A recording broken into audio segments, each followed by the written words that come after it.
Halo, berjumpa lagi dengan saya, David Koper, aka Mr. Dako, host channel Ayo Ngecat. Channel ini berisikan edukasi yang berhubungan dengan pengecatan. Topik kita kali ini masih klasifikasi cat. Bahasan selanjutnya adalah tahapan dalam pemakaian dan kesamaan pelarut. Sebelumnya kita bahas adalah segmen pasar atau bidang pemakaian. Sekarang, tahapan dalam pemakaian. Apa sih yang maksud dengan tahapan dalam pemakaian? Pengecatan itu mempunyai sistem tersendiri ya, ada tahapannya ya. Biasanya cat dasar dan cat akhir. Tapi selengkapnya sebenarnya ada 3, cat dasar, cat antara, dan cat akhir. Kita bahas satu-satu ya. Apa itu cat dasar ya? Kalau secara definisi nih ya, bisa dikatakan lapisan yang diulaskan langsung pada permukaan benda kerja, benda yang belum dilapisi apapun. Misalkan tembok, dinding, kayu, besi ya. Otomatis yang sudah dibersihkan ya, siap untuk dicat, bersih dari kontaminasi, kotoran, debu, dan sebagainya, dan kering. Lapisan ulasan langsung. Bisa juga lapisan pertama yang berfungsi memberikan daya lekat untuk lapisan berikutnya, baik cat antara maupun cat akhir. Tapi gampangnya sih adalah cat pertama dalam sistem pengecatan. Itu namanya cat dasar. Oke, sekarang cat berikutnya adalah, sebelum cat akhir adalah cat antara. Apa itu cat antara? Cat antara adalah lapisan antara cat dasar dan cat akhir. Dia ada di tengah-tengah. Bisa juga dikatakan lapisan yang diulaskan sebelum cat akhir. Jadi sebelum cat akhir itu bisa cat dasar, bisa cat antara. Jangan bingung ya. Lapisan ini umumnya berwarna ya. Meningkatkan daya lekat dan juga menyiapkan kondisi untuk cat akhir sehingga mencapai kerataan maksimal dan daya kilap yang maksimal pula. Jadi dia mempersiapkan supaya cat akhir bisa terlihat rata dan mengkilap. Kalau rata, daya serap bagus, berarti tidak ada daya serap lagi, berarti mengkilap ya. Jadi fungsi dia mengkondisikan cat akhir supaya performanya jadi maksimal. Berikutnya adalah cat akhir. Sesuai dengan namanya, cat akhir adalah lapisan terakhir dalam sistem pengecatan, di mana diulaskan di atas cat dasar atau cat antara. Ya. Jadi cat akhir ini berhubungan dengan lingkungan luar, dengan cuaca, dengan goresan, benturan dari luar ya.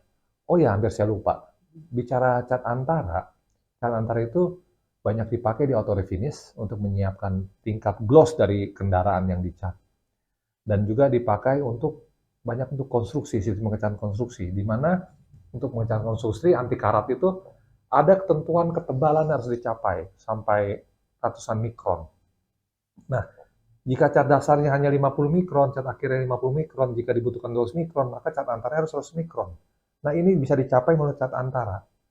Jadi, cat antara ini jika dibutuhkan, jika dalam sistem pengecatan memang memerlukan ketebalan tertentu. Oke, kita lanjut ya. Ke berikutnya adalah kesamaan pelarut. Ya.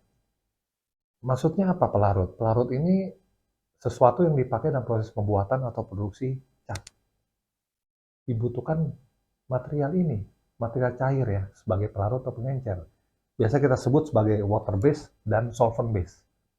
Berdasarkan air dan berdasarkan solvent atau thinner. Sekarang kita bicara dengan water base. Apa itu water base? Air dipakai dalam melarutkan dan mengencerkan ketika memproduksi cat water base ini. Jadi bahan baku cat seperti perekatnya atau lemnya, pewarnanya, pigmen atau tepung-tepung itu dimasukkan bersama dan dilarutkan dengan air yang fungsinya membuat teraduk secara rata dan homogen. Ya, jadi bahan-bahan kental itu, bahan-bahan padat itu semua harus bisa teraduk dengan rata melalui media, yaitu pelarut. Dalam hal ini dipakai adalah air, jadi sehingga disebut sebagai water base. Bagaimana dengan solvent base? Ya, ada bahan baku yang hanya dapat dilarutkan dan diencerkan dengan solvent atau thinner. Jadi jika dia diencerkan air, dia akan larut. Ya. Bahan-bahan baku yang terdiri dari sama seperti sebelumnya, dari perekat, pigmen atau pewarna, atau pengental, tepungnya, expander, hanya dapat dilakukan dengan jenis solvent tertentu.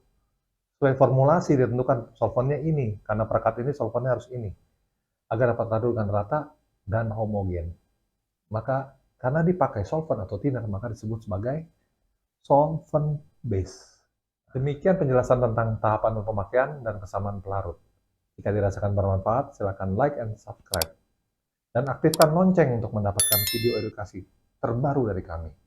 Bila ada yang ditanyakan dan usulan tema pembahasan, silakan sampaikan melalui komen. Sampai jumpa di edukasi berikutnya masih dengan klasifikasi cat. Bahasan selanjutnya adalah tingkat kilap dari cat.